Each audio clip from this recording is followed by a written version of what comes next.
Hi, everyone. Welcome to Dialogue with Khuraira. If you are new to this platform, Dialogue with Khuraira is a platform created to showcase what we call the unsung heroes. Who are the unsung heroes? These are individuals doing great things in their various communities for the betterment of humanity. And we bring them so that they can share their stories. Hopefully, they will inspire you, motivate you to start something also positive in your community. So together we can uplift the lives of others, one person at a time. So I thank you all for joining us, and happy 2024. It's been a great 2023. And we are honestly grateful to many of the unsung heroes that joined us. We've gotten great comments from our viewers saying that they have learned from so many of you. So we thank you. Without you, there wouldn't be Dialogue with Khuraira. So we appreciate you, not just because of you coming here to share your story, but also the fact that you're using this inspire others and also to go out there. I've gotten people that actually had come directly to say, please, can you connect me with this person? I heard what he's doing or what she's doing. I love it. And I'm hoping that they are reaching out to you guys. And we also made it a point whereby we will start putting your contact information by your bios, so that way people can also reach out to you directly. So I thank you all for making 2023 an amazing year. And I have to say thank you to my show programmer, Rufai Bello. He's been incredible, very smart young man, doing great things. I thank you, Rufai. I hope you had a wonderful new year. And we are ready to make it happen and inspire many other people for 2024. So today we have a guest. Her name is Hajiya Badiya Magaji Inuwa. She has a foundation, a Sickle Cells Foundation. And if anyone that knows me, you know that sickle cells is very personal to me, because I nearly lost my son, my youngest Hanif, from this dreadful disease, sickle cells. But thank God, Hanif is a survivor through bone marrow transplant, and now he is in the pre-med in Harvard University, whereby when he was really sick, we were told that he had a 20% chance of survival. So if you see me maybe even tearing, you wouldn't blame me. But if you even hear the story of Hajiya Badiya and what inspired her to start this foundation, you will understand why the two of us are very passionate about this dreadful disease. So thank you, welcome, post comment, and make it interactive. Hajiya Badiya, welcome to Dialogue with Khuraira. Hello, welcome. Happy New Year. Happy New Year. Same to you, and happily Christmas in advance in arrears also. So this is what I do. It's like you introduce yourself, tell our audience your story, and then after you're done with your introduction, then I will ask some questions, and maybe some viewers as well will post some comment so that you can address it. So welcome, Hajiya Badiya. I can't believe we've been talking. I think how many years, Kena, we've been talking. I know. We've been talking about it, yes. And finally, I'm seeing you face to face. Yes, we can see each other now. yes. So welcome. So Allah, just introduce yourself and we start. Thank you so much. Okay, thank you so. Assalamu alaikum. My name is Badiya Magaji Inuwa, and I'm the founder of the Sickle Cell Patient Health Promotion Center, Kaduna, Nigeria. So, Hajiya Badiya, I know you're very shy, you don't want, but can you walk us through what inspired you to start your foundation? You know, people see certain people do certain things, but they don't know what drove them to start that. If you could share your story, if you don't mind, with our audience, that would be great. Okay. Actually, I'm a mother of two sicklers. One is late now, and the other one is surviving 45-year-old.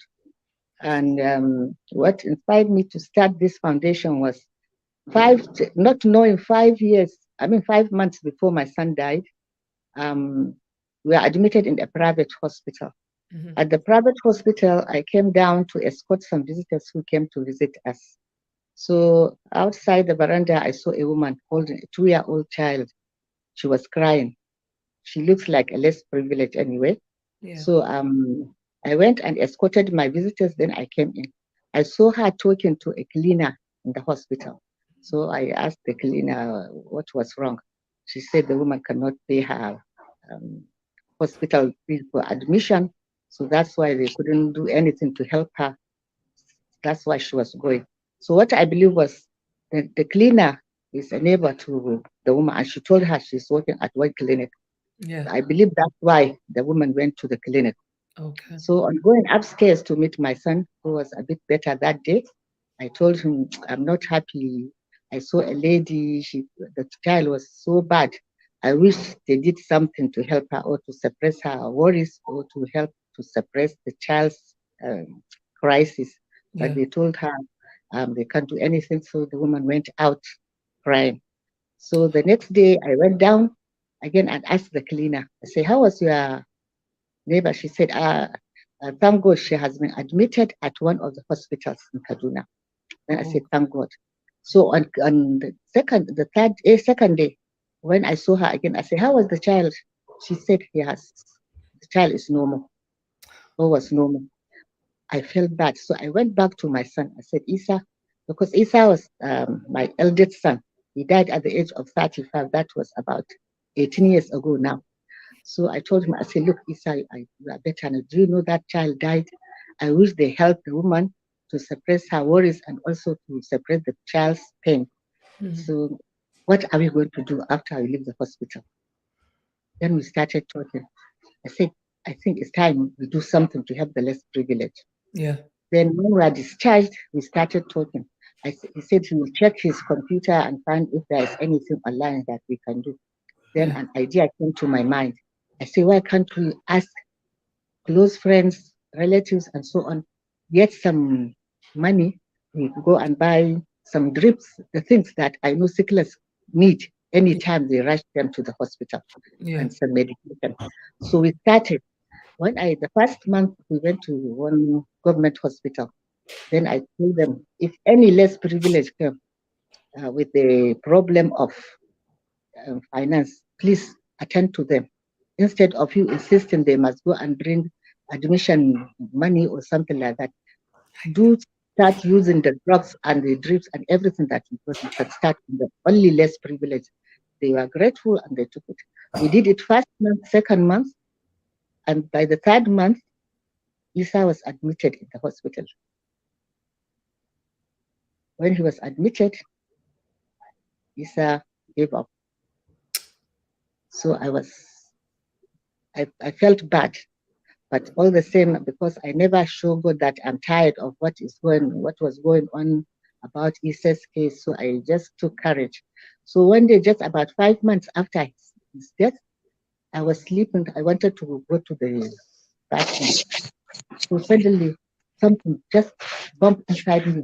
I feel, I felt as if God wanted me to do this because I remembered immediately. I remembered that if I wanted us to have less privilege in the society. So I wrote my pencil, biro and booklet, I wrote a note so that I don't forget in the morning. So in the morning, I started thinking. Then I told one or two of my friends, I say, this was what I discussed with my friend before he died, and now it's normal. What can you think I can do? They say you can do it. You have the courage because even at the hospital, anytime he is admitted, you don't feel you will go and crying by the bedside, but you will have the courage to be comforted. Yeah. I told my husband, I told many of my friends, they say you can do it. So that was the beginning. I started writing application. I got my ESCO members, board of directors, of trustees. All this I started within 8 months. When I sent my application to Abuja, I got registered.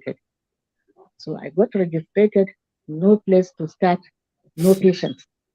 So an idea came to my mind. I said, why don't I send all these um, um, side hospitals in Kaduna? Let me take my exercise book. I will ask the head nurse to write any first 10 scholars that came for admission or they came for treatment, their number and their address. In 2 weeks' time, I promise I will come and collect my books. So I was able to get about 76 patients. Then again, I said that is not enough. Anyway, before then, I said that I rented a block where I will start the clinic as an office. So I have to pay for the rent, and then we started. That time I had only 2 officers. I got a staff nurse and I got an admin officer. Then the booklet, I started checking that I intended to have about 100 people that are sicklers whom I will take care of forever until my last breath or something like that. Yeah. So I asked them to be registering.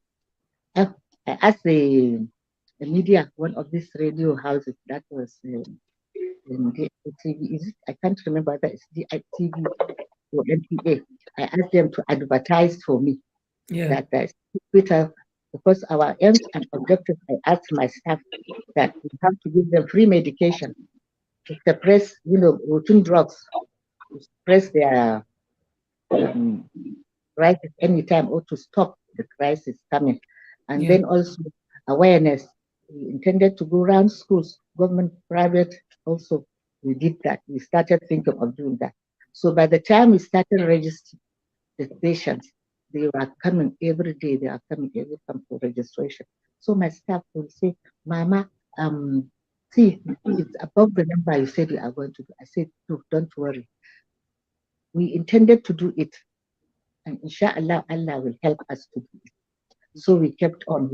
Before, when we started, we are the ones that taken the blood sample, the genotype test, the photograph, because they have to give me 2 photographs, one for the file with their lab test, confirm that they are really sicklers, and the other one is for their hand cut, their next appointment. We write it.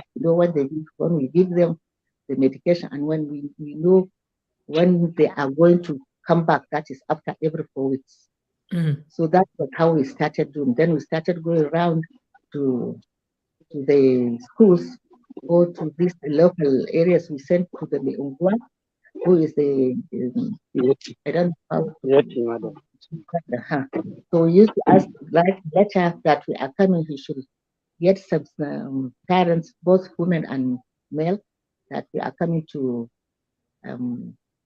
talk to them about sickle cell, because we realize this sickle cell, especially in the north, we realize there are more sicklers in the north than the other side, because our northern people, we know they have more than one wife, most of them.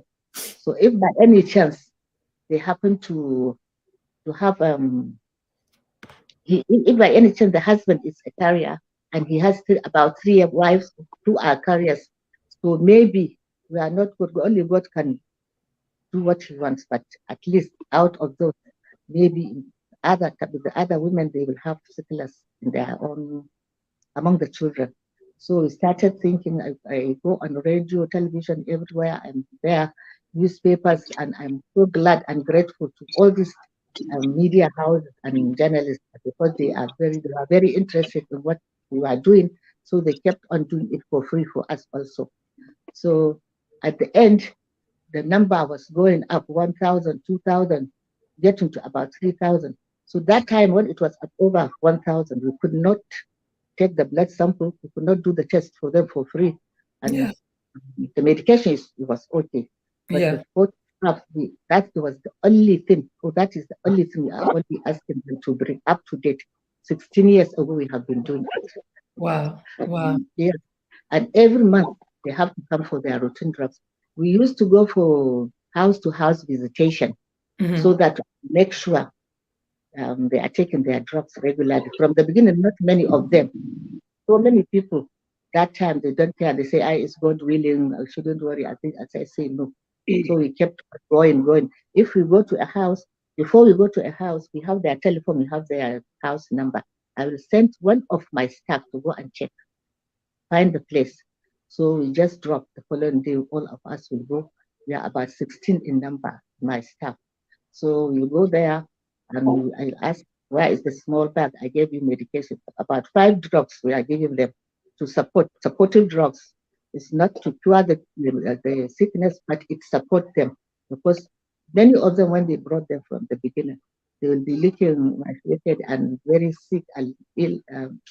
It's very sad the way we use this here, but if I insist they must come in for 4 weeks to collect their drugs, honestly, before 3 months, they are all picked up. So we are always happy about that.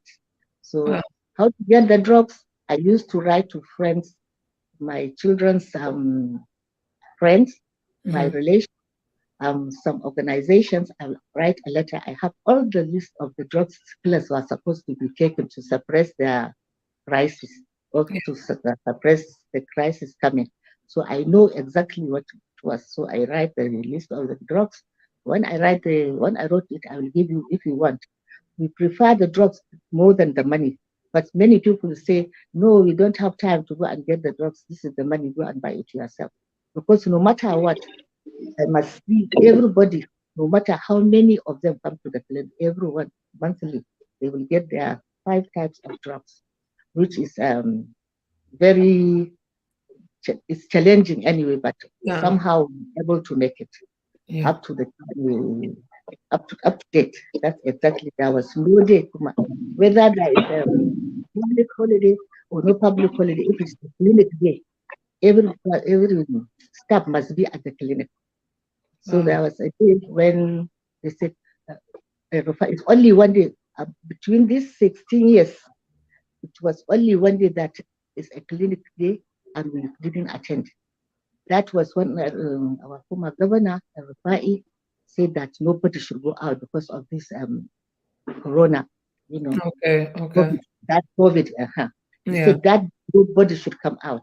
I insisted. I said, you must come. It's a clinic. What you should realize, all these our patients, they are less privileged in society. If they spend their money coming down to the clinic to come collect their money and they saw the clinic closed, they don't have the money back and they don't have the drugs. So they even if you come. And I'm sure he empathized with you because he also has family members that have sickles, so he can understand your plight, you know. They did understand, but all the same, the only thing I will appreciate much about his time was when I wrote a letter to the Assembly, Kaduna State. I said, please, they should not let anybody get married without testing their genotype. So for 6 good years, any day we have sickle cell, annually if we have sickle cell day, I will turn my face to the representative of the governor or the representative of the commissioner of health. I send the message to me. Yes, from me to whoever. So they were able to pass that. Yes, I'll pass the message. So wonderful. Well, all that taught Hajiya Badiya, because we have Dr. Kasim, who is, I don't know if he lost light, but you know, at this junction, we want to bring in an expert. Yeah, sorry, I lost light, but Dr. Kasim, how are you? It's back now. How are you, sir? Yes. So, you know, why I said that this is the junction we will bring. I changed my location. We lost light, but I'm in a place where there's light now. Okay, so you have to like have your camera. Your camera is a little bit up. So if you could make it so we can see your entire face. Okay, now. Yeah. So welcome, sir. Welcome. So you know, Hajiya Badiya is started her foundation out of necessity. Out of Hajiya, my heart, you know, just bled for you because I know how it felt when my son was in an ICU, and when the doctors looked at us and told us that he is the sickest child in the hospital, and he had a 20% chance of survival. We were saying, please God, save our son. And for me to see that my son survived, and you're hearing you saying that after you discuss all this with your son, and then he got sick again, and he went back to the hospital, but he's not here. makes me like really thank God for having mine. And I'm sorry for your loss, but I think your son purpose in life is what you're doing, because just to hear that you are helping thousands amaze me. I was actually thinking you're going to tell me like 20, 25, but thousands. But you said something very important, which is, I think, might help a lot, because sickle cells is a hereditary, but we're going to have the doctor to explain everything for us and how it can be controlled, being hearing from an expert. You know, for us, Hajiya Badiya and I, we just happen to be passionate about it because our family members were affected by it. So we don't have the expertise to educate the public about how it is gotten, how it can be prevented, and many others. So, Dr. Kashim, if you could just help us and educate the audience on that, that would be great. Welcome, sir. Thank you very much. I have actually been touched by the stories that you shared with us. And I'm not surprised, because that is typical of what sickle cell disease is. Because whoever has a patient, a child, a brother or sister that has sickle cell disease, you hear similar stories or even more touching stories than the ones you have shared. It's the same story over and over again. And when we meet with colleagues in conferences, it's the same story from every part of the world. And that is why thank God for the increase in awareness because of the media houses, social media platforms that have been involved. And of course, we can see that there is increase in awareness of what sickle cell disease is all about. The myths and misconceptions about sickle cell disease is improving. Yeah. So because of the increase in awareness, advocacy about what the disease is all about, how it is contracted, and what are the ways of prevention, how do we take care of our patients with this disease, among others. Yeah. So, but I think it's still good that we share light on how do we get sickle cell disease, because there are still myths and misconceptions about sickle cell disease. Yes. Because if we are in the cities, we assume that everybody is aware of this. But whenever we have radio programs, you keep hearing questions that are associated with a lot of myths and misconceptions. Yes. It means that there's still more to do about advocacy on sickle cell disease. True. And so, as a way of introduction, for the sake of our brothers and sisters that might not be fully aware of what sickle cell disease is, sickle cell disease, as my sister highlighted, is an inherited disease due to inheritance of an abnormal hemoglobin from both parents. And that abnormal hemoglobin, at least one of them is a sickle hemoglobin. Hemoglobin is a red pigment that is the major content of our red blood cells. So we have different type of blood cells. The more important one is called red blood cell. And that is why the color of our blood is red. What gives the color of our blood is that hemoglobin, which is a red pigment or protein that carries oxygen, transported to other parts of the body. Now, what carries out this function is hemoglobin, and is a protein that is inherited from both parents. Just like we know, we inherit every trait or character in our body from our two parents, our mothers and our fathers. Now, both father and mother contributes to what we are really made up of. Now, our hemoglobins are a contribution from both our parents, mother and father. Now, sickle cell disease is a disease due to inheritance of abnormal hemoglobin from both parents. And this hemoglobin is called sickle hemoglobin. And that is why the disease is also named after that, sickle cell disease. Now, because hemoglobin carries oxygen and transported to other part of the body, now people with sickle cell disease have problem with these functions.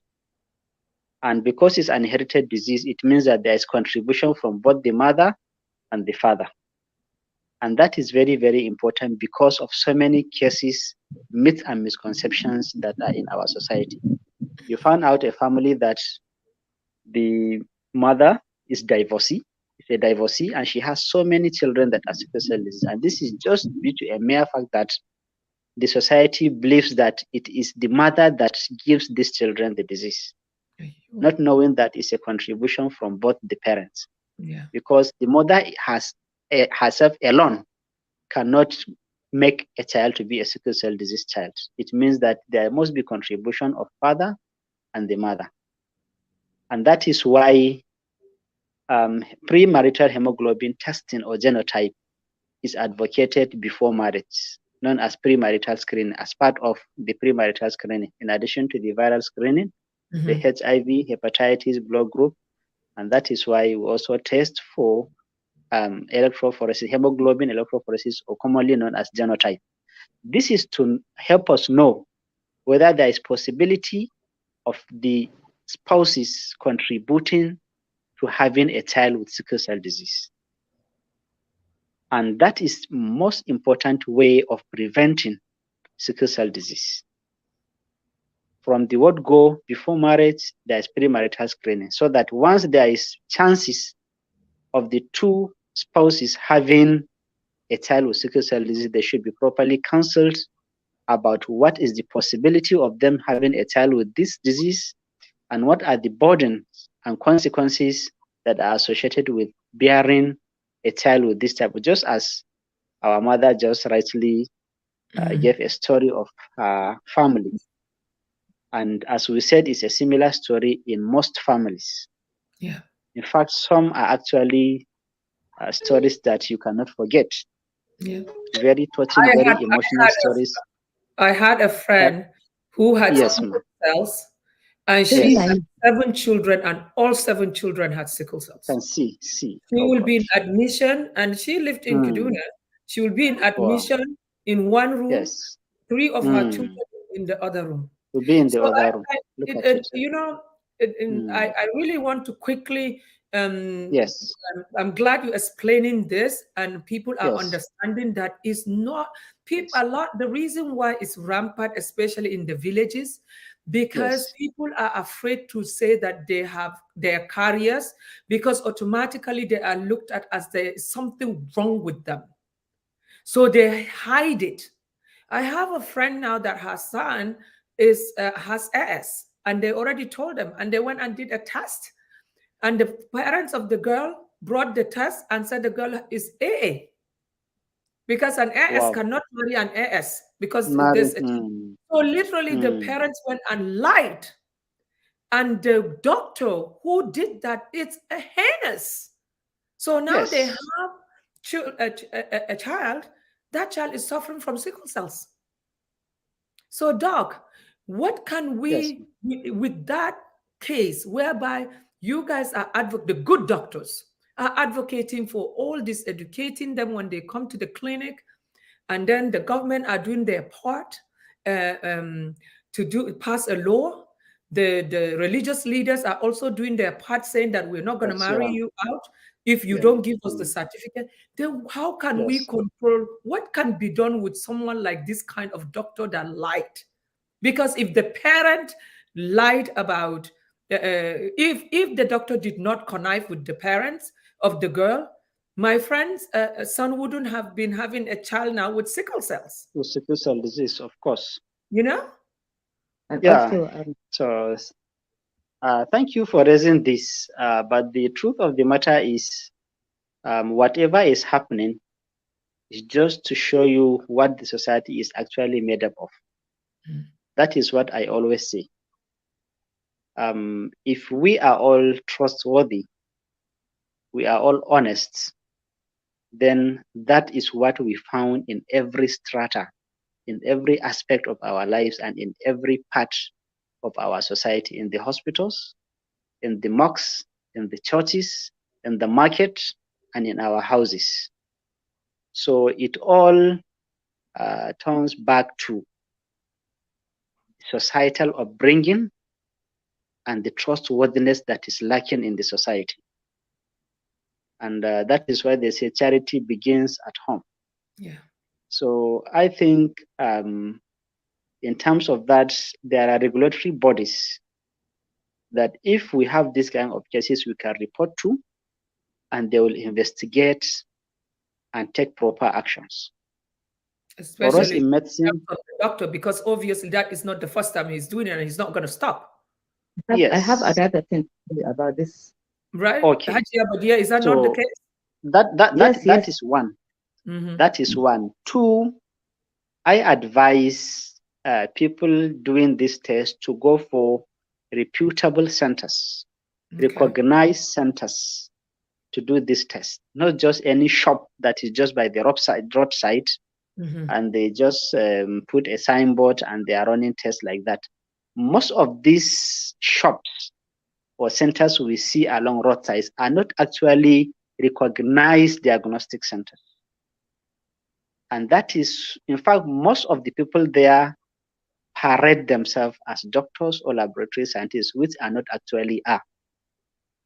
And also that is what we say. So for all we know, the people we refer to as doctors might not be actually doctors. That's the truth of the matter. Okay. They are just after. So They are just this test after. can be done by anybody? Yes, No. That is why I'm advising or saying that people should go to reputable diagnostic centers to carry out this test. Okay. Preferably specialist hospitals or teaching hospitals. But these problems, usually you see them in private settings, usually. And that is why we said private settings are just after making money. They are not after the quality of the results they issue to the patients. Most private centers are after making money. Yeah. They don't bother about what they give out to the patients. The quality control issues that you have to make sure that you have a standard quality assurance procedures, that you make sure that the results you give are actually standard, and you compare them with a reference standard before you even validate the results you issue. So maybe, this is usually, even apart from them going to these hospitals, I was telling my friend, next time your children, go with your daughter and this other, and be there looking and doing it. No more telling them to send you theirs. And if they even do it, you should take the girl or the boy to your own doctor or whoever and get it done. Because even if they bring you the test, you should also, as a parent, take it upon yourself. Because I have to tell you, this disease is not a joke. It destroys families. It's a reality. It's a reality. When my son was sick, we were all sick in that house. I mean, emotionally, mentally, physically, we were all depressed. He had two older siblings that never got any attention because all our focus was how we can save him. And I'm sure Hajiya would like the same story. I have two experiences with my patients. Yeah. There was a girl, she was a sickler throughout. The mother knew since she was 6 months she was a sickler. So they were admitted in one of the hospitals here. I will not name the hospital. So at the laboratory, the lab attendants of the lab and the lab technicians, sometimes they were the ones that are making the mistakes. Because you can imagine one hospital, it's not only sickle cell. Sometimes this lab technician, they will test about 50 tests of blood per day. Imagine one person doing it. Sometimes they'll just draw the blood without writing the name on the bottle, to identify which paper is for this result. So that girl, she went for the test, and there was a boy also, he went for the test. When they brought his own is not sickle cell. It wasn't sickle cell. So I think he was ill, he just went there. But incidentally, they had the test at the same time. So the technician made mistake and put the result of that sickler on top of that boy's paper. People were there waiting to see the doctor. They had this boy rolling, shouting, crying that he's not a sickler. Oh. Then the mother, likely enough, the mother of the child was about the girl was about 16 that time. The mother said, "What they all came? What was wrong? What was wrong?" Then he said he is not a sickler. He has never been a sickler. Then the doctor came out of the room. He said, "What is going on?" They said, "This boy is not a sickler, but his results showed he's a sickler." And this girl, the result was AA. The mother insisted she knew her child was a sickler from the age of 6 months. So the doctor insisted they must all go back to the laboratory for another test. Can you imagine? Yes, after again. So they thank God the doctor was able to, I mean, the young man was. Yeah, he used common sense. He said, "Okay, let them go." You know? And then after just few months after, I sent some of my sicklers, because sometimes from the bigger hospital, they send them to our clinic because they are less privileged, so that they will be getting the free medication. So they send them from Baroduko. About 2-3 people, they send them to my clinic. So I say, I don't take patient just like that and start giving medication. I must get a laboratory test result, because we are not a medical doctor. By profession, I'm a teacher. So in case medical personnel come to visit my clinic, they see so many people sitting, they will ask me, "Are they all sicklers?" I say, "How do we know?" So I'll convince them. I say, "Don't you think I will appear stupid?" Then they say, "Yes, ma'am, yes." I say, "I will go and do it another one. Our file is our file. Your result for coming to be a patient at our clinic, I must have the result. If there's any mistake in future, it's not my fault. It's the laboratory that you went for the test." 3 times. So at the end of the day, I send my pharmacist. I said, "Please go to that laboratory, that hospital. Ask them what is going on." Then she called me from there. The man said, and there was not. I said, "Just he wants to see me." So he came to me. He came to me to the clinic. Then I said, "He's an elderly person." So I said, "Baba, please be honest with me. Be honest with your word. Tell me, how do you get your reagent for the test? Yeah. How do you get it?" So he mentioned one tribe that I were supplying. I said, "So what is the consistency of the reagent to test and make sure it's for sickle cell?" You know, sickle cell is the most difficult thing to test, because if you make the slightest mistake, you are in trouble. Then he said, "Actually, sometimes if they brought this, let's say it's supposed to be 90, something drops. Let's say, it's an example he was giving me. If the person brings it and it is about 85, he will collect it. Or if it's 95, he will collect it." I say, "My God." I say, "To the best thing, me, I'm not going to expose you, your hospital. I will not. But please, from now onwards, if anybody come and you know the reagent is not the correct one, please just tell them that the reagent for the testing is finished. They should go to another lab." Yeah. So exactly what Dr. Kasim is saying, it's all about from the lab. Making money to them. Yes, and then recent one, the most shocking one, a girl's father, they knew about sickle cell. They say the girl is AS, and the boy has to go and go for the test.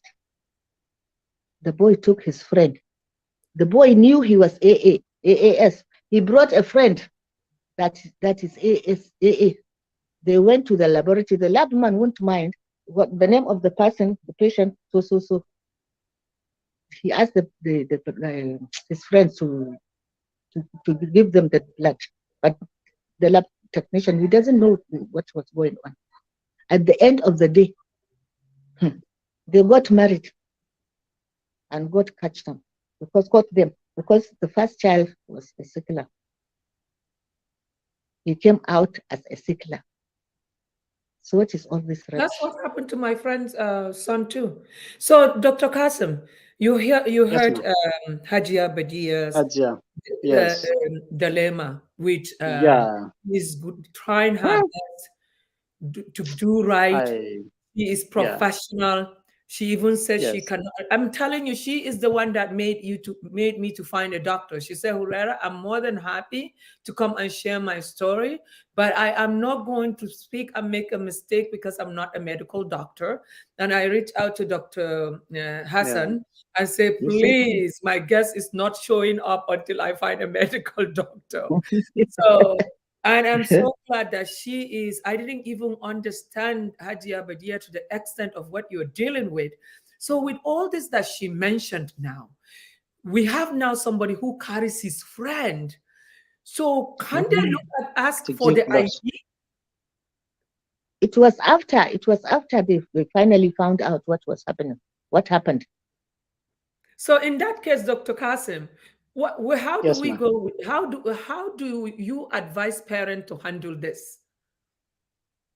I think it still goes back to the first advice for people to identify a reputable diagnostic center to do their test from.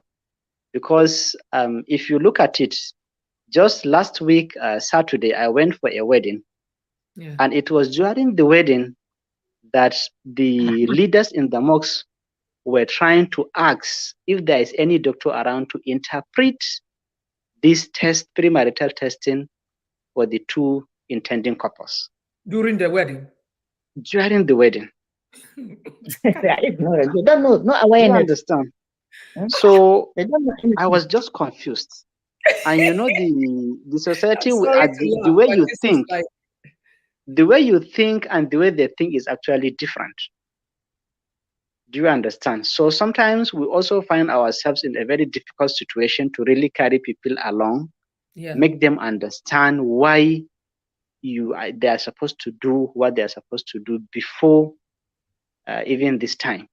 yeah, And this one, sickle cell disease is just one aspect of this premarital testing, yeah. and this will affect the family. In fact, um, we have seen families that you can see the father and the mother fighting in the clinic.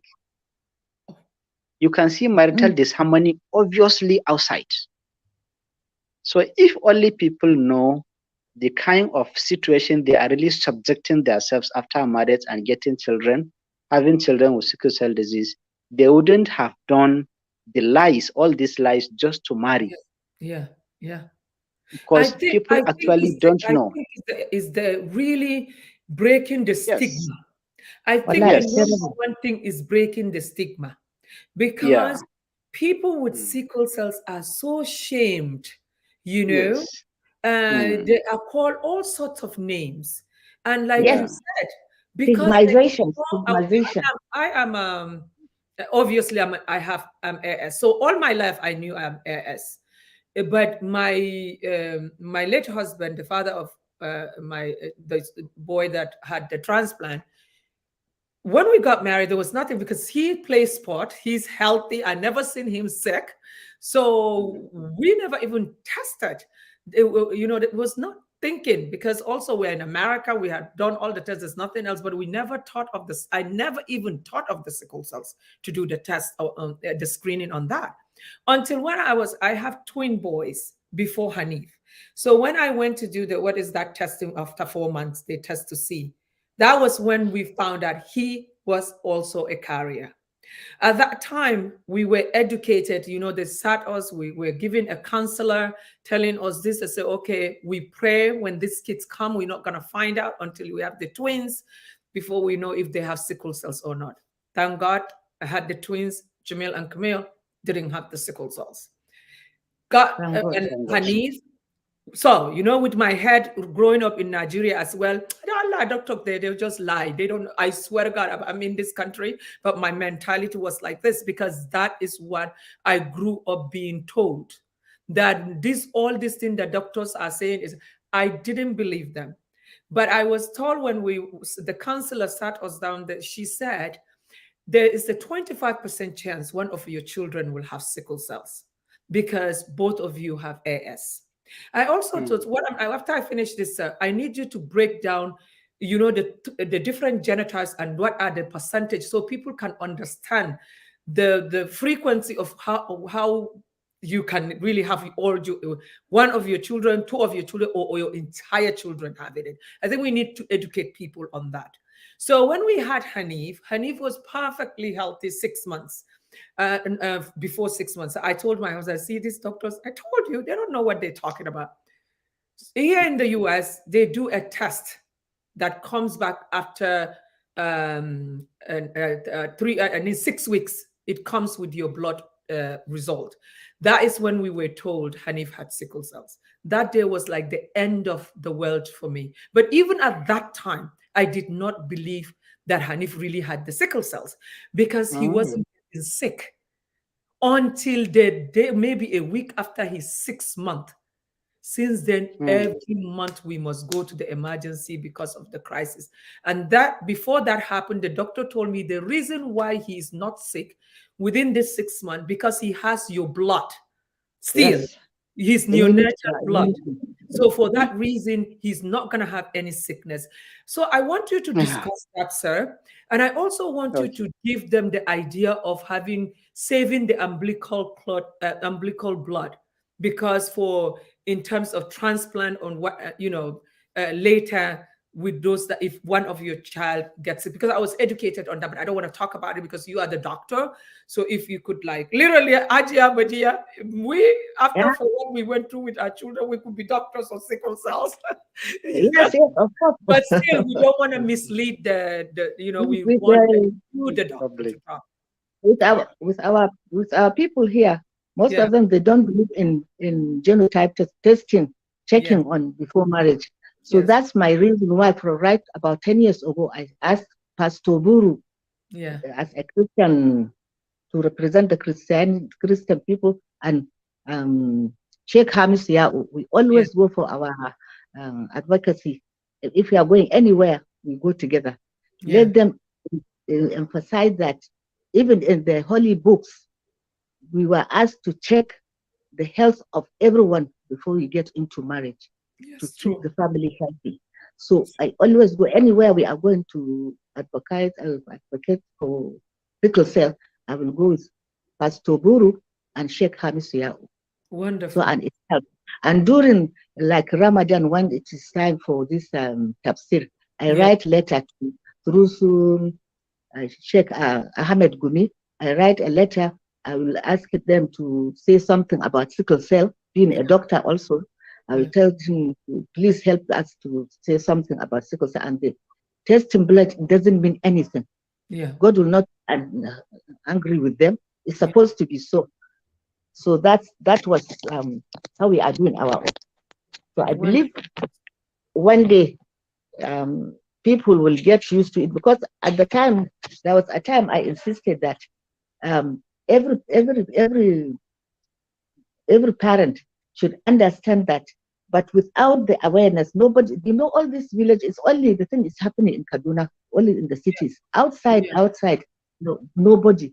I even mentioned, if I'm having some interviews, I say everywhere now, even in the villages, there is radio. They can understand. Let's, like me, I have ideas.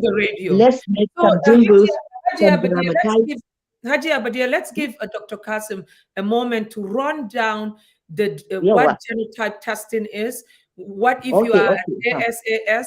What is if you are AAAA? What is if you are AASSS? What are the chances? And please, sir. Learning by experience is actually something that you can never forget. So, and it's not surprising that the stories you give will be totally different from stories other parents will give that do not have children with sickle cell disease, or that don't have first-hand experience. That's exactly what I was telling Hajiya Badiya when she said, no, I said, Hajiya Badiya, you have no clue. What you will share will touch people more. But I think, sir, you doing the breakdown of all this so that they can understand that just because you are AS doesn't mean that you won't have a child with sickle cells. And then the gravity of you marrying SS and SS, that one you should be firing squat on you. So please, explain to them, let them understand, because it's very important. It comes from you as a professional doctor than me and her. Thank you very much. Thank you very much. I think it will be much easier maybe if we have a background knowledge of how inheritance is all about. Okay. It follows what is usually called in biology Mendelian pattern of inheritance, meaning that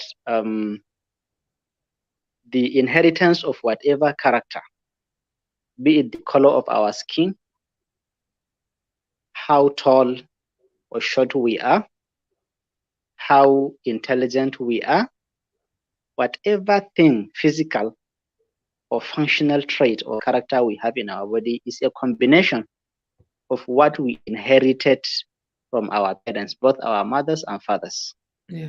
And this material that carry this characteristic are called genetic material or genes. Okay. And as the goat will have it, they always occur in pairs.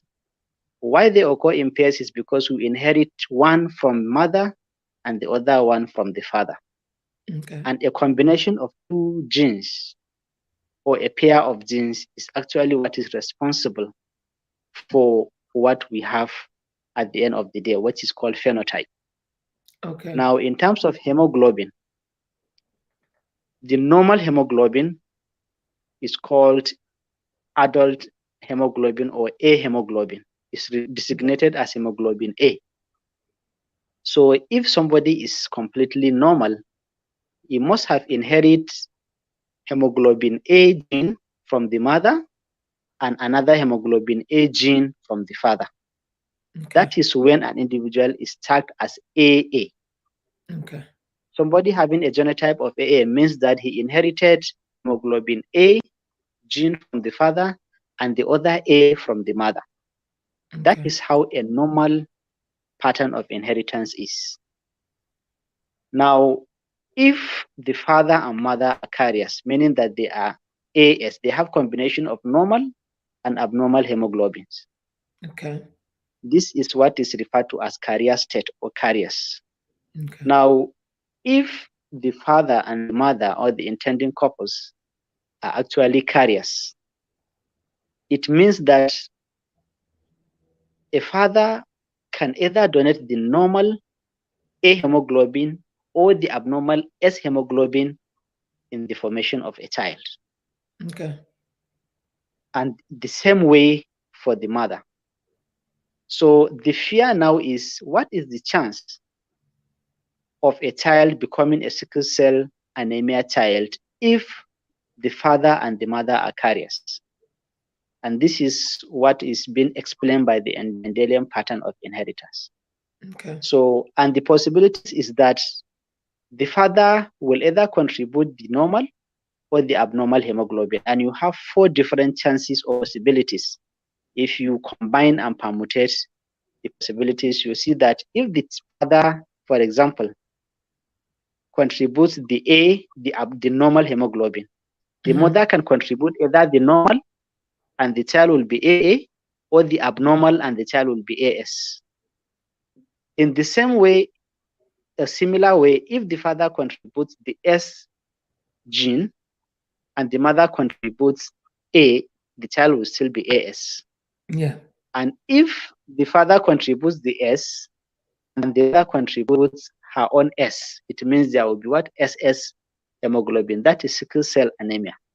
Yeah. So if we look at these 4 possibilities, Yeah. we see that there is 1 or 25%, if we take it as a percentage, Yeah.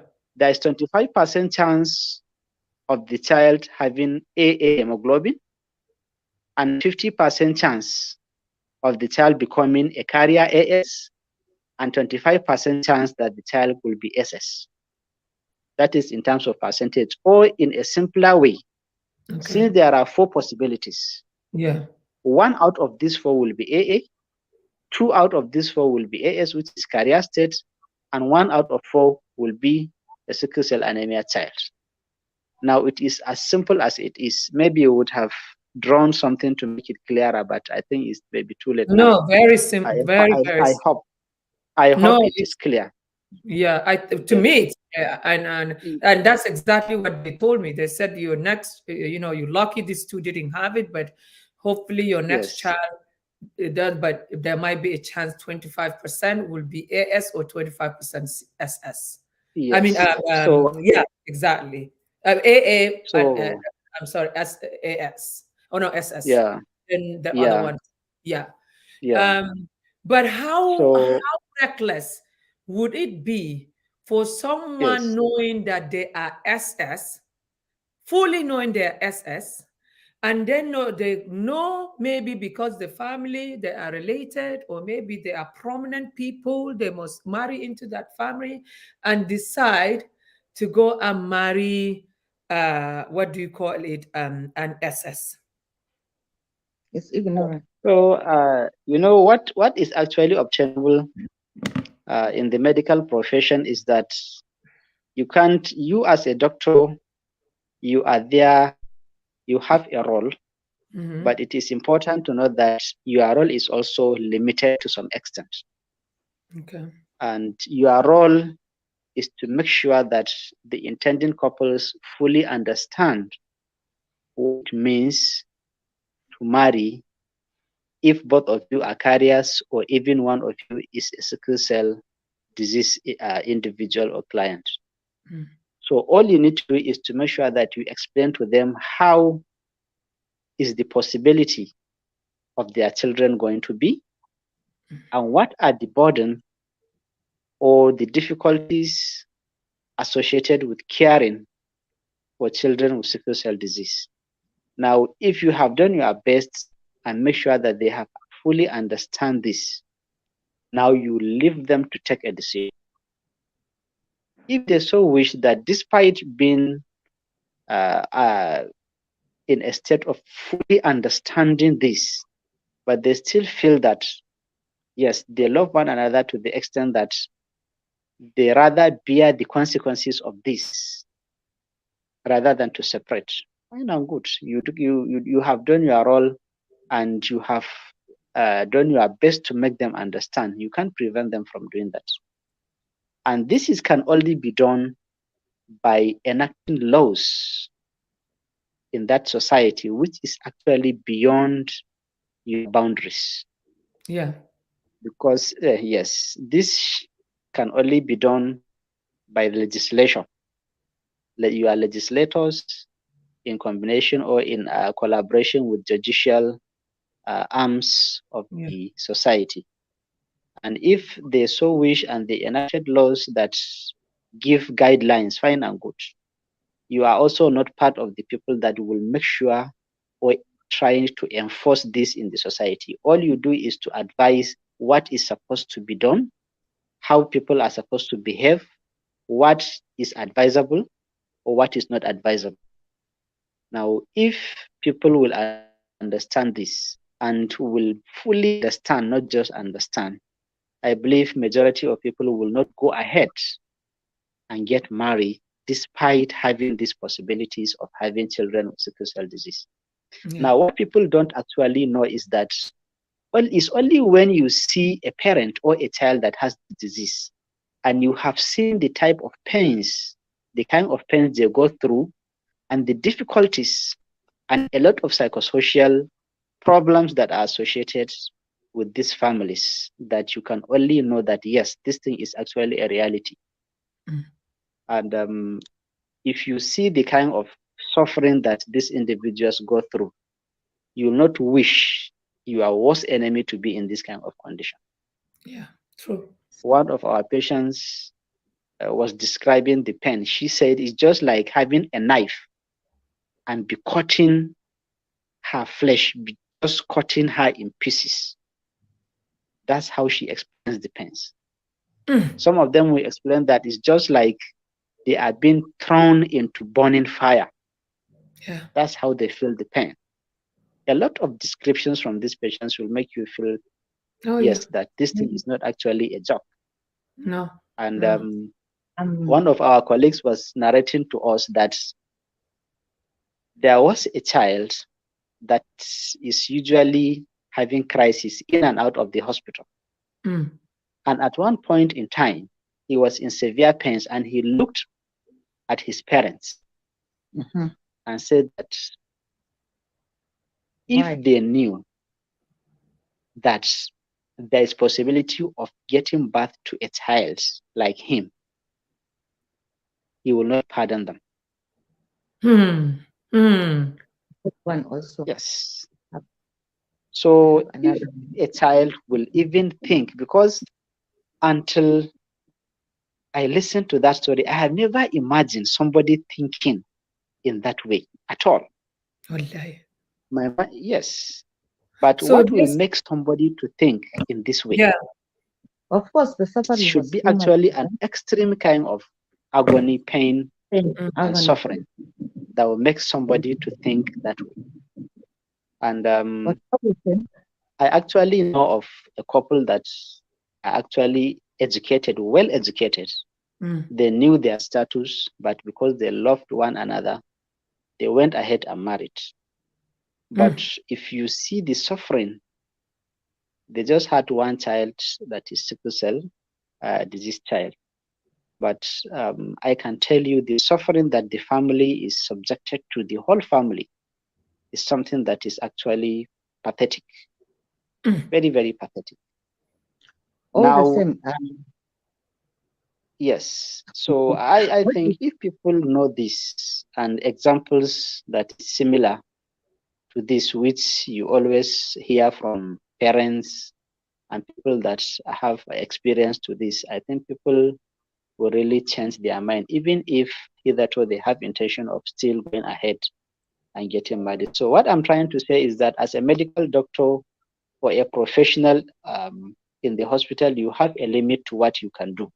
Yeah. And the highest thing you can do is to make sure that people understand what the disease is all about, how the disease is contracted, what are the burdens, and what are the psychosocial factors, the suffering that the patient himself or herself is subjected to, his own family and other relations together. Yeah.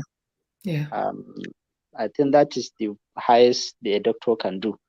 And that is why usually when we have radio programs, you call on the governments to also come in controlling this disease. We know that I know that like Yobe state government have enacted laws that prevents couples from getting married as so long as they have a possibility of bearing a child with sickle cell disease. And no imam or pastor will change that. Will go ahead. But I think it's something that can be encouraged in every state. Yeah. Because Nigeria has the highest burden of the disease worldwide. Yes. The government. Yeah, you're right. Nigeria has yes. So, and considering especially our economic situation is also not encouraging, because most patients with sickle cell disease are poor patients. Yes. Sometimes you have to give, as a doctor, you have to give out your money out of your pocket, transfer money to go back home for most of your patients.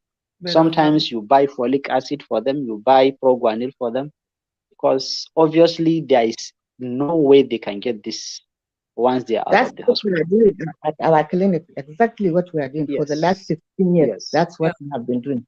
Free medication. So, nobody has ever given us 5 naira to collect their drugs for the last 15 years. So, and I tell you, a lot of patients. Yeah, but what the doctor is saying now is that, Hajiya Badiya, you are carrying so much on your shoulders because remembering your son and you did this to help the poor. And then you have a society where people are nonchalant, or when you are even talking to them, they think you are like you're coming from Mars. From the beginning, especially.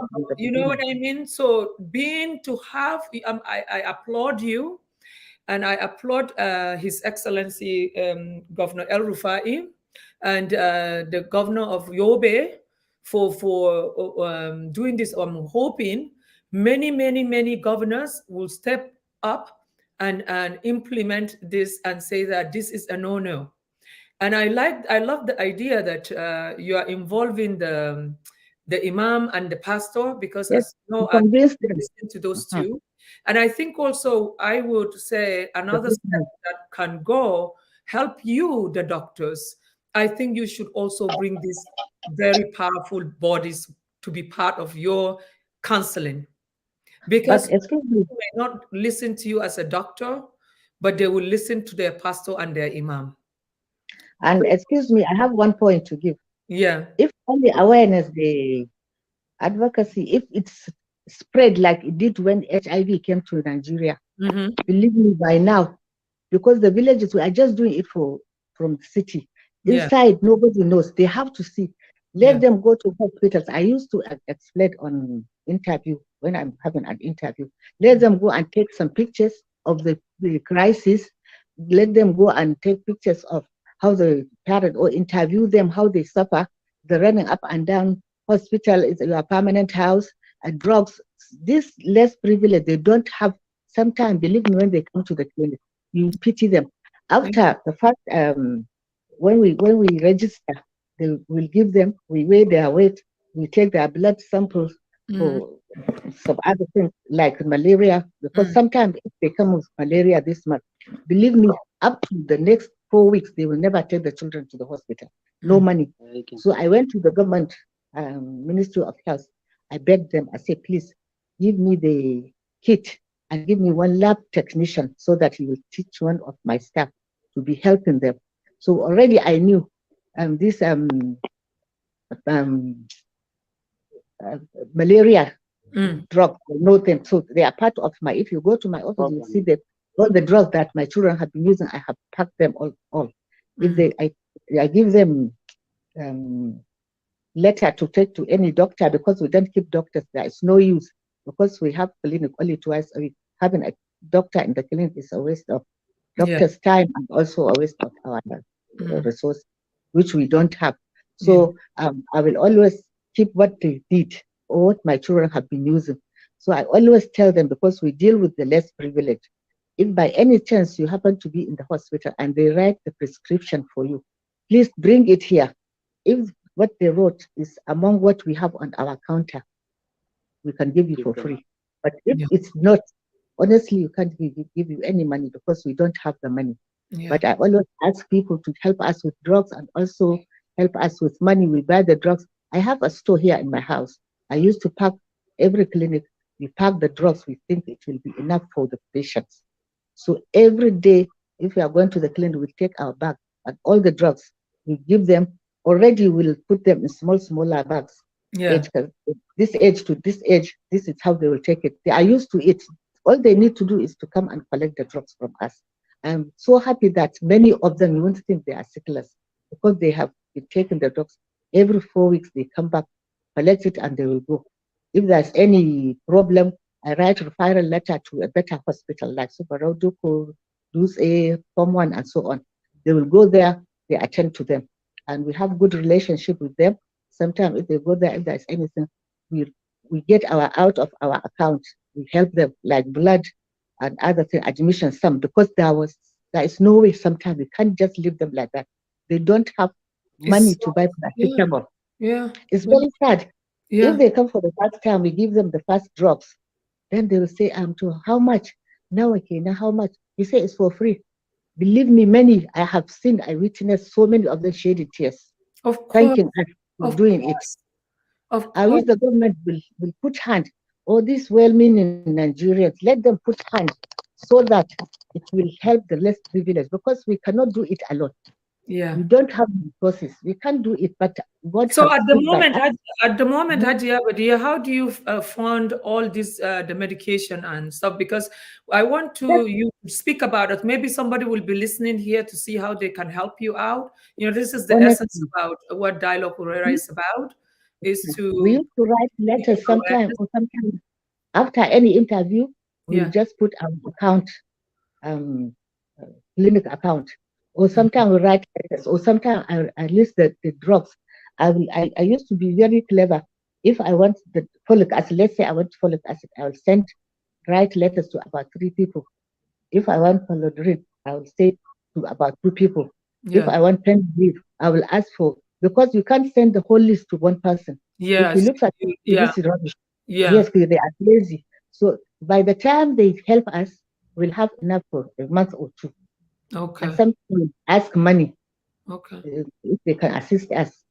Okay. Sometimes if somebody is very bad, I put the picture of the person, and Yeah, then they will admit people. the person and they will pay for it, or they will give us money to help them get blood and so on. It's very, very, very sad, honestly. You know the thing, But like then, when you are talking, you mhm, know, when Hanif, doctor, honestly, I tried my best. God knows, I had a meeting with Her Excellency Aisha Buhari and her mhm. team at least once, and then 3 times with Dr. Hajo and Hanif's doctor to bring some solution for him to come to the US to bring some solution for Nigeria. He said, I will quote, he Awareness. said, Nigeria has the highest cases of sickle cells, and that if Nigerian government are willing to work with him, he can actually help in a way that the World You Health can. Organization will even give funding. And I am trying, unfortunately, Her Excellency Aisha Buhari tried her best. It didn't happen at her time. But I am hoping that this government will also like listen to Hajiya Badiya, listen to the like of us that have the connection, bring this. Because since the World Health Organization had already said that Nigeria has the highest cases Yes, of, yes. and a tremendous burden to the health system, not just in Nigeria, but also the world. Because no matter what, this World Health Organization have to give some funding to Nigeria on sickle cells. So imagine Honestly, that we are able to bring a hub to address sickle cells. Okay, for example, Dr. Cairo was telling me that if there is a bone marrow transplant is brought to Nigeria for those serious cases, and what they are going to do, they are going to train Nigerian doctors. They're going to look at, create the bone marrow transplant center and do all the specification. They are not going to be there. And then being he is a scientist and he's really well respected and the World Health Organization is always tapping his brain, he will help them to find some funding because it is a serious crisis. But to even get that support, it is impossible. even As now, a doctor, Dr. Kasim, okay. what Uh-huh. can you tell Hajiya Badiya today with her organization she can do that can help her get the attention of the highest person that can make something doable? That, of course, awareness is great, but also we need a great healthcare system to help these people that are suffering because she sees it firsthand, like you see it as a doctor. Thank you very much for this question and advice as well. And I think this made me remember when I was in training, postgraduate training in Ahmadu Bello University Teaching Hospital. I think I once accompanied my teacher, Professor Aisha Indomaman, to one occasion in Kaduna. If I remember, Hajia hosted us in one, I can't remember the center, but I think my teacher and mentor, Professor Aisha Maman, received an award that time for her breakthrough in sickle cell disease and so many things. So in fact, I was a bit surprised when I saw that it's Hajia that is really hosting us in this discussion. So I just said maybe Aisha, Hajia may not remember me as her child when I accompanied my teacher, Professor Aisha, to one occasion that Oh, so she actually you have met organized. each other before? Yeah. Yeah. No, Hajiya But Badia she, is a powerhouse in the advocacy yeah, sickle yeah, cells. Kudos to her, obviously, you obviously, know. Yeah. obviously. So, but So we are almost over our time, and oh, if wow. we're gonna, I think we'll be 10 hours talking about sickle cells. But I think I would want Dr. Kasim to give us one takeaway for parents and one takeaway for the government and one takeaway for the doctor. And then Hajiya Badiya will close the show for us with what advice she will give to parents and then also kids with sickle. So what motivational message you will send to those kids or people dealing with this? Sorry if I lumped it all together. So thank you very much. I think for us doctors, I will encourage us to keep sacrificing, because caring alone, just like we care for other patients, may not actually work very well for sickle cell patients. And one thing I notice, whichever center you go to, you found out that if a sickle cell individual is sick in the hospital, because sickle cell patients can fall sick because they are sickle cell patients. They can also fall sick because they are human beings, just like any other person can get ill. So if they are admitted in other units, you can see that they always prefer their specialists to come and care for them, because we care for them usually more than the other doctors do. So I think I will encourage us to do more. We are doing well, and I will encourage us to do more in caring for this patient. This is actually true because, as we all know, most of them are poor. We said this initially. And even to afford their common routine drugs, folic acid, proguanil, most of them cannot afford. Yeah. And that is why we have to applaud Hajiya for what she has been doing over decades. Yeah. And we pray that the Almighty will strengthen her and her association to do more to this kind of vulnerable individuals. I pray so that is one. To the patients, we keep encouraging you to adhere to rules and regulations, do's and don'ts that are always being taught in the clinics and other advocacy centers, media houses, and so on and so forth. During cold season, protect yourself, wear thick clothing, drink a lot of water, do not subject yourself to excessive stress, take your malaria prophylaxis, take your folic acids, and a lot of this routine that is being advocated for sickle cell individuals. So please, now is, I think, cold season in most areas of the country. So please take care of yourself very well, and so that you don't come down with crisis often and complications later in life. Now, to the government, I will say that the attention that is being given to sickle cell disease is actually low. But I believe this is because we don't have individuals or people that are close to the government and to intimate them and make them understand the burden of this disease in the country, especially when you compare it to the other parts of the world. And being a country that has the highest burden of this, I think there should be a dedicated program in Nigeria for this kind of patients. There should be maybe a unit in the Federal Ministry of Health that is being shouldered a responsibility of caring for sickle cell disease individuals in the country, because our country has the highest burden of this disease, and a lot of individuals are born with this disease annually in Nigeria.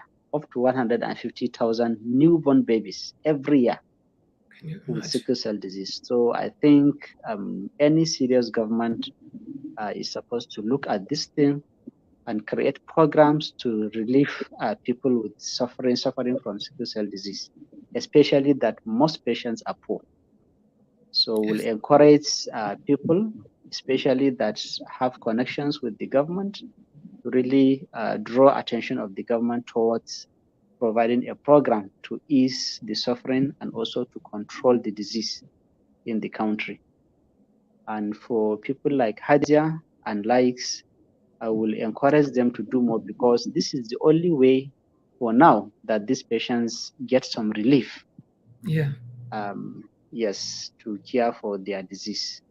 And we pray that the Almighty will reward her in abundance and create ways to expand her program so that more patients will benefit from these programs. We believe that many patients do not know about her, even though they may be in Kaduna or Kaduna State surroundings.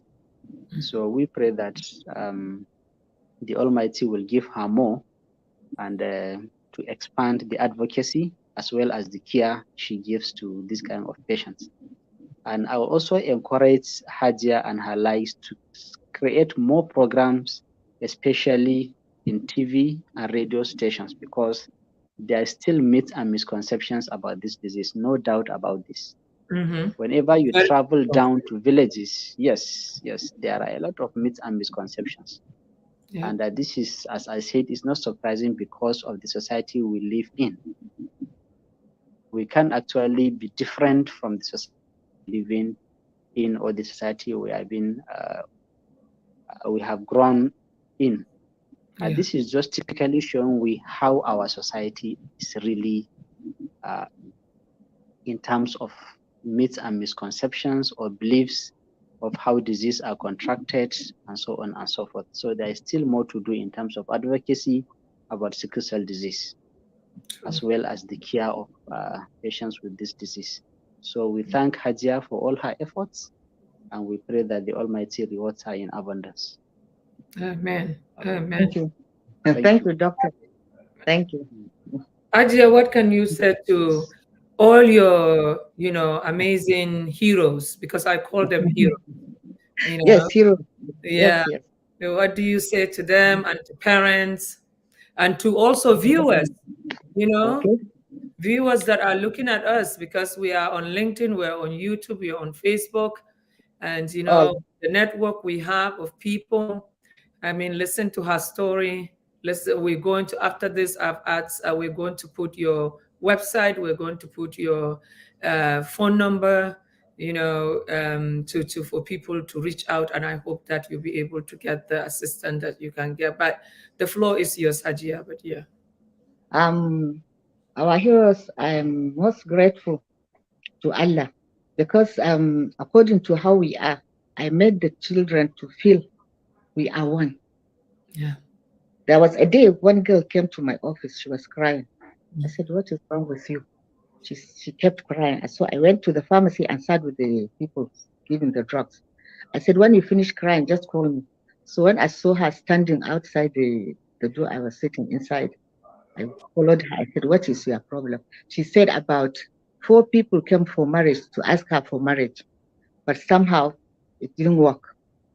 Reasons, some of the parents of the boy or his friends or other people, they discouraged them. True. It does. Yeah. Yes, it's like that. So when I came that day, I was disturbed. At night, I couldn't sleep well. So a thought came into me. I said, why can't I empower these young girls that have finished secondary school or they are mature and they can do something? At least they can they can look after themselves, because if it comes to school, there is a stigma there. If they finish school, no work, they will say, Sickler, today you will come to the school, tomorrow you do work. No. Marriage, no, we are not going to take. Somebody will discourage you. Are you going to marry a Sickler? Your money will end up in hospital always. It is really bad. So I started thinking, I went to the office, I called my staff, I said, the best way we do it, let's start empowering them. Believe me, within about 2 months, we empowered about 40 of them. We even issued them certificates. We taught them so many things, and we ended up giving them some small amount to start up with what they learned. So it was about the second batch we want to start, then election started coming. So we said no more. I wanted it to be this January, but with the Hamilton, the little we have. On Wednesday, it was the 6th week, we have been buying and supplying them with warm clothing. I asked people to help me with some money. If they give me, I'll go to Kasuam, but it's a big market for second-hand goods. Myself and some staff will go. They will open it. We'll take those one with hood, socks, jeans, sweaters, all. We have been giving them. The patients were so many that up to today, I was in the market to buy more so that we'll finish the distribution by next Wednesday, inshallah. What is worrying me most, all seasons, I don't have a hall where my patients will be for health talk. But inside the clinic, there is admin, there is pharmacy, there is my office, there is a place they collect their drugs, all is there. But always it's a sad affair to see them always sitting. If it's too hot, sometimes they have to remain outside. If it's too cold, the same thing. If it's rainy, the same thing. I don't know what to do. Even the clinic I'm using now is my second son, who is an AA, the second to the one that was late. Believe me, he was the one that, with his friends and my late son's friends, they contributed and built the clinic for me. Before, I used to rent it. So if only I can get a place so that it will feel like home. Outside, even the water, the biscuits and everything I'm giving to the little ones when they come to the clinic so that they don't disturb them, get tired. It's outside. There's a road. And for about 4 years now, they disrupt the road that they are going to put Kolka or something. Up to now, I have taken my computer about 4 times for repair because of the dust. Yeah. So it is annoying because they promised. I was one of the first to be promised that they are coming to do it, but up to now there was nothing. But the most important have you written something to the Antata Foundation, Bua Foundation? They used to help. They helped us about 2 times. Yeah. I have, within because the Antata Foundation is very. They help us. They helped us. Even when I wrote a letter that I'm going to empower some of the children. Yeah. They sent some money. They said after we finish, we take the photographs and send the photos to them so that they know. So very soon we are going to send it because I think it's almost a year now that it's helped us. But sometimes to reach people is very difficult. And for the well-meaning Nigerians that are rich, please, they should come to help us.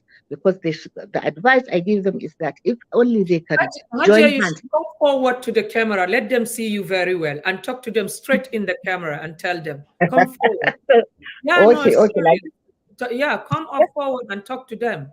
Talk to them, they're watching you. Tell them that. Like this.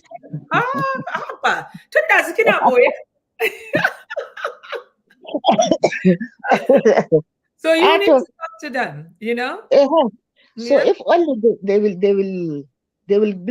will get a testing unit where poor people can take their children. Because if a less privileged has about 10 children, how can he afford to give the money for the test? But if they can do it for free, or they can do it like half the price of the normal price, I think it will help us because so many of the children will be tested before they get married. I always tell them, before you start anything, any long relationship or serious relationship, go and do your test. I'm going to write a letter soon because I promised on the television that day when Farumwata interviewed me that I'm going to write, let every child get tested, know their genotype before they start primary school. They should go with their birth certificate and the what do you call it, the genotype, the result, so that they continue knowing they are aware up to the time they finish university. Let's say they go for a party. Somebody will say, please, can I have your telephone number, this and that? You say, what's your genotype? Well, right from there, and they'll forget. No. Let's just be greeting each other. It's not going to work. Please, I think it's going to be a good idea. And also, it's a very good idea. Of course, it's very good idea. The only thing that will stop all this is letting people awareness. There is nothing wrong with you being a sickler. Okay? Of course. You're not going to infect anybody. Stigmatization is not good. Sickler. You know, there should be some of these people, they didn't bring themselves into the world. If there is more awareness, people should know about sickle cell. Show the picture, show what is going on, the consequences, how to get about it, how to stop it, how to take care of the unfortunate ones. The government is not helping. They go around to house. I always fight on television or on the radio that they go house to house for polio. When HIV came, they were very serious about it. But sickle cell, at least help the people, the poor people. Let them test the blood for free. There was a time I got free testing kit for about over 1,500 from America. They gave me, so I announced it in the radio, and they started coming to the clinic. We tested them for free. We asked them to laminate and keep. Sometimes if they come for the test in my clinic, if they come, and say they want to register, I say go for the test. If they bring the test, sometimes I ask them to go somewhere and do it again so that we compare. If it's the same, because sometimes they make mistakes. So I don't want it that way because it will be a big problem in future. Anyway, for the government, let them put hand into what we are doing. Not only in Kaduna, the whole Nigerian government should be very serious because even in Kaduna, not even a single paracetamol, they don't help us with. It's not fair.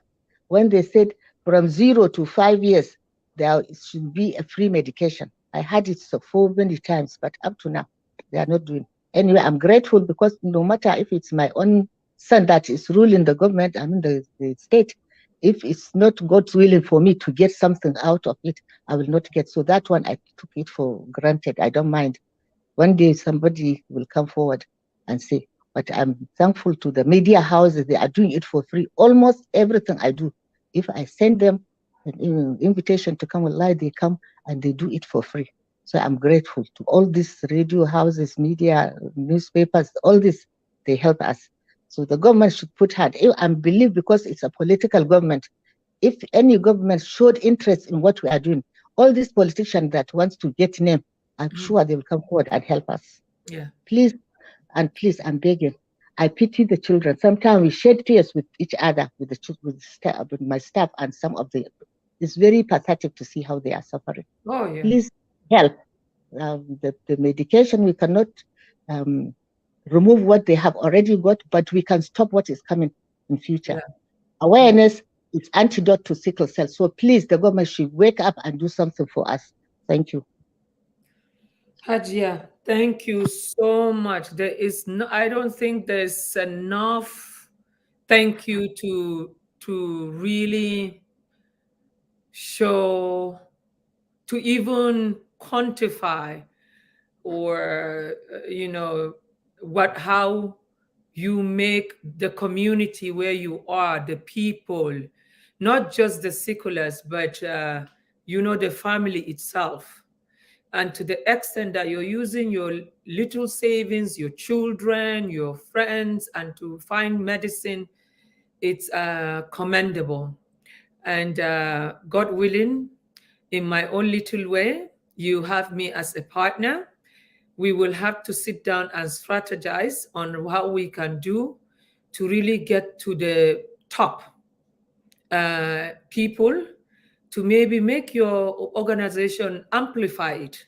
Let people know about it more and more, even if it is like jingles we have to be sharing. If you could partner with some few doctors where you can do like little what Dr. Kasim had explained, and we can use that and be sending it maybe viral through social media, and maybe that will help us for us to get their attention, and start tagging the officials on Twitter, so that way they can really see. Because the media houses can say all they want, but when you know that politics come, get one politician, immediately one politician endorse it, the other politicians will jump in because they also want to get credit for it. So Dr. Kasim, Hajiya Badiya, our audience, I know it's very late in Nigeria.